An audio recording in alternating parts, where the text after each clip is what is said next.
जय गुरु जी। शुक्राना गुरु जी। तृतीय पार्वती खंड का 34वां अध्याय। राजा अनरण की कथा। वशिष्ठ जी बोले, सावर्णी इंद्र वाले 14वें मनु के वंश में एक अनरण नामक राजा उत्पन्न हुआ था। उसके पुत्र का नाम मंगलार्ण था, और जो बड़ा ही बली राजाओं में श्रेष्ठ 7 द्वीपों का राजा हुआ तथा विशेष कर वह शिव जी का बड़ा भगत था। उसने इंद्रत्व प्राप्त करने के लिए भृगु जी को अपना पुरोहित बनाया और सैकड़ों यज्ञ किए, परंतु इंद्रत्व को स्वीकार नहीं किया। उस समय राजा के 100 पुत्र हुए और लक्ष्मी स्वरूपा उसे एक कन्या भी प्राप्त हुई। हे शैल, वह 100 पुत्रों में अपनी कन्या को अधिक प्यार करता था। उसकी प्राण प्रिय 50 रानियां थी। जब वह कन्या बड़ी हुई तो उसके विवाह के लिए उसने उत्तम वर की खोज की और यत्र तत्र पत्र भी भेजा। इधर राजा अनरण की कन्या अपनी अनेक सखियों के साथ सरोवर में विहार करने लगी। एक समय पीपल आदि ऋषि उसे देखकर काम से अत्यंत पीड़ित हो गए और उन्होंने उसे प्राप्त करना चाहा और दूसरों से पूछा कि यह किसकी कन्या है। उन्होंने बताया कि दूसरी लक्ष्मी के समान यह राजा अनरण की कन्या है और इसका नाम पद्मा है तथा राजा इसके विवाह के लिए अन्यों से प्रार्थित है। यह सुन पीपल आदि ऋषि को बड़ा क्षोभ हुआ और वे उसको प्राप्त करने के लिए और भी उत्सुक हुए। वे अपने इष्ट देव शंकर जी का पूजन कर कामवश उस कन्या को प्राप्त करने के लिए राजा अनरण की सभा में गए और राजा से कहा कि तुम अपनी इस कन्या को मुझे दे दो, अन्यथा मैं क्षण भर में सबको भस्म कर दूंगा। राजा रोने लगा क्योंकि मुनि वृद्ध थे। रानी भी रोने लगी, उसे मूर्छा आ गई। राजा के सब पुत्र भी बहुत व्याकुल हुए, सारे संबंधी भी व्याकुल हुए। तब राजा के पुरोहित ने राजा के पास जाकर उसे बहुत समझाया और कहा, हे राजन, तुम उत्तम बुद्धि का पालन करो। आज का वर्ष दिन में तुम किसी सुपात्र या दूसरे किसी को यह कन्या अवश्य ही दोगे। फिर हमारे जैसे सत्पात्र ब्राह्मण और एक मुनि को ही क्यों नहीं देते हो? इसमें तुम्हारे संपत्ति की भी रक्षा हो जाएगी। फिर मैं तुम्हारे शरणागत हूँ। राजा रोने लगा, परंतु पुरोहित की बात उसके मन में बैठ गई। उसने अलंकार युक्त उस कन्या को मुनि के हवाले किया। पद्मा से विवाह कर राजा मुनिराज अपने घर आए, परंतु वृद्ध ब्राह्मण को कन्या देने से जो राजा के मन में ग्लानि पैदा हुई, वह घर बार छोड़कर तप करने के लिए वन में चला गया। राजा के चले जाने पर पुत्री और पति के शोक में उसकी पतिव्रता रानी ने अपने प्राण त्याग दिए। उसके पुत्र भृत्य तथा और भी कितने मनुष्य श्वास लेकर अपने प्राण विसर्जन कर दिए। चारों ओर शोक का साम्राज्य फैल गया। उधर राजा अनरण वन में जाकर शिव जी की तपस्या करता हुआ स्वर्गगामी हुआ। तब उसका ज्येष्ठ पुत्र कीर्तिमान राजा हुआ। इसलिए हे शैलराज, तुम भी अपनी कन्या को शिव जी के लिए देकर अपने कुल की रक्षा करो। तृतीय पार्वती खंड का 34वां अध्याय समाप्त। जय गुरु जी। शुक्राना गुरु जी। ओम नमः शिवाय। शिव जी सदा सहाय। जय गुरु जी। शुक्राना गुरु जी सदा सहाय। तृतीय पार्वती खंड का 35वां अध्याय। पद्मा और पीपल आदि आख्यान। नारद जी बोले, हे तात, अनरण के सुतादान को सुनकर हिमालय ने क्या किया? अब आप इस चरित्र को मुझे सुनाइए। ब्रह्मा जी बोले, सुतादान सहित अनरण के उस चरित्र को सुनकर हिमालय वशिष्ठ जी से यह पूछने लगा कि हे कृपानिधे, हे मुनि शार्दुल, हे ब्रह्मा के पुत्र, हे वशिष्ठ जी, इसके पश्चात अनरण की पुत्री ने मुनि पीपल आदि के साथ क्या चरित्र किया? कृपा कर यह भी आप उस उत्तम कथा को मुझे सुनाइए। वशिष्ठ जी कहने लगे, पीपल आदि मुनि अवस्था में तो वृद्ध थे ही। उन्होंने वन में जाकर लंपटता रहित जीवन व्यतीत करना आरंभ किया। अनरण की पुत्री उसी समय से उनकी उसी प्रकार सेवा करने लगी जिस प्रकार लक्ष्मी विष्णु की सेवा करती है।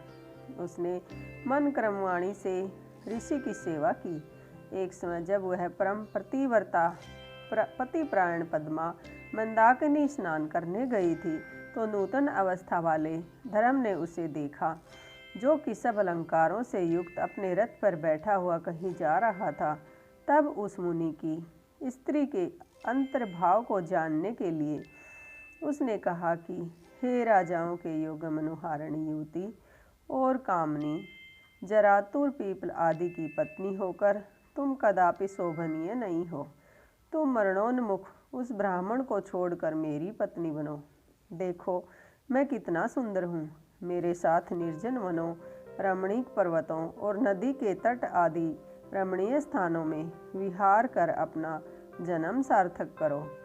वशिष्ठ जी कहते हैं, जब ऐसा कहकर धर्म रथ से उतरकर उसका हाथ पकड़ने चला तो उस पतिव्रता ने कहा, हे नराधम, दूर हो जा तू बड़ा पापिष्ठ है। यदि फिर तूने मुझे काम दृष्टि से देखा तो शीघ्र ही भस्म हो जाएगा। मैं तप से श्रेष्ठ उस पीपल आदि मुनि को क्यों छोड़ूंगी? तेरी त्रैवे रति लंपट तो नहीं है। स्त्री के वशीभूत रहने वाला तो पापी है। जो मनुष्य स्त्री के वशीभूत है वह कितना भी सदाचारी हो तो भी निंदनीय है। उसके तप से क्या, पूजा से क्या, उसकी विद्या और दान सब व्यर्थ हैं। मैं तो तेरी माता के समान हूँ। फिर भी यदि तू मुझे स्त्री के समान समझता है तो मैं तुझे शाप देती हूँ कि तू शीघ्र ही नष्ट हो जावे। वशिष्ठ जी कहते हैं कि उस सती के शाप से धर्म थर थर कांपने लगा। उसने अपना सभी वेश त्याग कर ऋषि पत्नी से कहा, हे माता, आप मुझे क्षमा कीजिए। मैं तो पराई स्त्री को सर्वदा माता के समान ही समझने वाला धर्म हूँ। यह तो मैं तुम्हारी परीक्षा ले रहा था, किंतु मैं सब जानता हूँ। ब्रह्मा जी की आज्ञा से मैंने तुम्हारी यह परीक्षा ली है। ऐसी बहुत सी बातें करते हुए जगत गुरु धर्म उनके सामने, उनके आगे खड़ा हो गया और उसके पतिव्रत से प्रसन्न हो कुछ न बोला। तब उसे धर्म जानकर पीपल आदि भारिया ने आश्चर्यचकित हो कहा, जब तुम सब प्राणियों के, सब कर्मों के साक्षी हो तो फिर मेरा मन जानने के लिए तुमने ऐसा क्यों किया? फिर मुझे ऐसा करने से भी क्यों रोकते हो? हे ब्राह्मण, मुझे खेद है कि मैंने तुम्हें स्त्री स्वभाव से ऐसा शापित किया है, परंतु अब मैं क्या करूं? सत्यों का शाप नष्ट भी तो नहीं जाता। यदि तुम नष्ट हो जाओगे तो सारी सृष्टि भी नष्ट हो जाएगी, परंतु यह भी तो व्यर्थ ही बोल रही हूँ, क्योंकि तुम्हारा यूं ही त्रेता में एक पैर नष्ट हो जाता है, द्वापर में 2, कलयुग में 3 और कली के अंत में 4 पैर नष्ट हो जाते हैं तथा फिर सतयुग में पूरे हो जाते हैं। इस प्रकार तुम सतयुग में तो सर्वव्यापक और दूसरे युगों में कहीं कहीं व्यापक रहोगे तथा इसी प्रकार युग अवस्था क्रम से हो जाएगी। मेरा यह वचन तुमको सुखदायक हो। अब तुम अपने आश्रम को जाओ, मैं भी अपनी पति की सेवा में जाती हूँ। इस प्रकार उसके वचन सुनकर धर्म संतुष्ट हो गया। उसने उस पतिव्रता को आशीर्वाद के रूप में यह वर दिया कि तुम्हारी पति भक्ति से तुम्हारा पति युवा हो जाए और सर्वदा रति समर्थ तथा स्थिर यौवन वाला होवे। साथ ही तुम भी आज जन्म स्वामी सौभाग्य युक्ता होकर स्थिर यौवन वाली हो जाओ। तुम्हें परम गुणवान 10 पुत्र होंगे।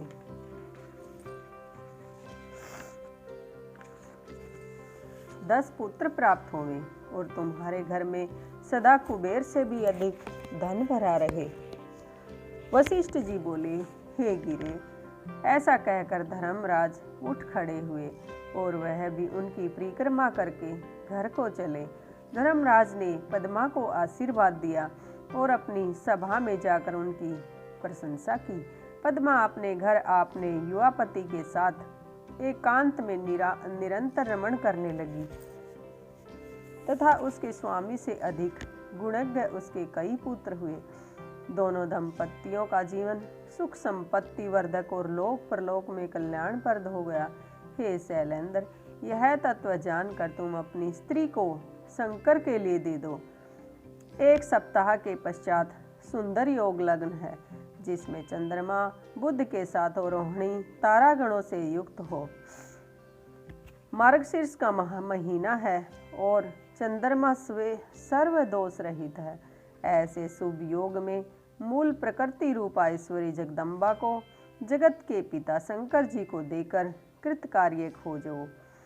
ब्रह्मा जी बोले। यह कहकर वशिष्ठ जी शंकर जी का स्मरण कर मौन हो गए। तृतीय पार्वती खंड का 35वां अध्याय समाप्त। जय गुरु जी। शुक्राना गुरु जी। ओम नमः शिवाय। शिव जी सदा सहाय। ओम नमः शिवाय। गुरु जी सदा सहाय। शुक्राना गुरु जी। तृतीय पार्वती खंड का 36वां अध्याय। सप्त ऋषियों के वचन। ब्रह्मा जी बोले। वशिष्ठ जी के ऐसे वचनों को सुनकर हिमालय को बड़ा आश्चर्य हुआ। वह अपनी स्त्री तथा अन्य गणों सहित आश्चर्यचकित होता हुआ अन्य सब पर्वतों से बोला। हे गिरिराज, हे सह, हे गंधमादन, हे मंदर, मैनाक, विंध्य, हमारे वचन सुनो। जब वशिष्ठ जी ऐसा कहते हैं तब हमारा कार्य ही क्या है। मैं तो यह सोचता हूँ कि अब आप लोग जो निर्णय करें वही ठीक है। तब सुमेरु आदि पर्वतों ने कहा, इस पर तो बहुत कुछ विचार हो चुका है। जब पार्वती शिव के निमित्त ही अवतरित हुई है तब उन्हें शिव को ही देना चाहिए। फिर जब इसने रुद्र की आराधना की और रुद्र ने स्वीकार भी कर लिया तब तो और कुछ कहना ही नहीं है। सुमेरु आदि पर्वतों के ऐसे वचन सुनकर हिमालय बहुत प्रसन्न हुए और पार्वती तो अपने मन में हंसने लगी। अरुंधति अलग ही अनेक वचनों और अनेक इतिहासों द्वारा मैना का बोधन कर रही थी। उसे समझकर मैना बहुत प्रसन्न हुई और अरुंधति तथा हिमालय को एक साथ भोजन कराकर उन्होंने भी स्वयं भोजन किया। ज्ञानी शैलराज ने सब मुनियों की अच्छी सेवा की। मुनियों के समझाने से उनका विस्मय दूर हुआ। शैलराज ने पार्वती को भूषणों से सुसज्जित कर ऋषियों की गोद में बैठाया और कहा कि मैं आप लोगों की प्रेरणा से अब इसे अवश्य ही शंकर जी को दूंगा। ऋषियों ने कहा, अवश्य शंकर ग्रहीता, आप दाता और देवी पार्वती भिक्षा है। फिर इससे अधिक उत्तमता और क्या हो सकती है। ऐसा कह ऋषियों ने पार्वती को आशीर्वाद दिया कि तू शिव के लिए ही सुखदायक हो, तेरा कल्याण हो, तुझ में गुणों की वृद्धि हो। यह कह हिमालय को विश्वास देने के लिए मुनियों ने उनके हाथ में कुछ पुष्प और फल दिए। उधर सुंदर अरुंधति ने परम सती मैना को शिव के गुणों से लुभाया। ऋषियों ने हल्दी और कुमकुम से हिमालय की दाढ़ी और मूछें मार्जित की। लौकिक आचार पूर्वक सभी मांगलिक कृत्य हुए। चौथे दिन की उत्तम लग्न मानी गई। ऐसा निश्चय कर सप्त ऋषिगण शिवजी के पास गए। हिमालय और मैना को समझाने वाली अपनी सब कलाएं प्रकट की और शिवजी से उनकी बहुत सी स्तुति कर कहने लगे कि अब इस प्रकार वे दोनों हिमालय और मैना समझ गए हैं, इसमें कुछ भी संदेह नहीं है।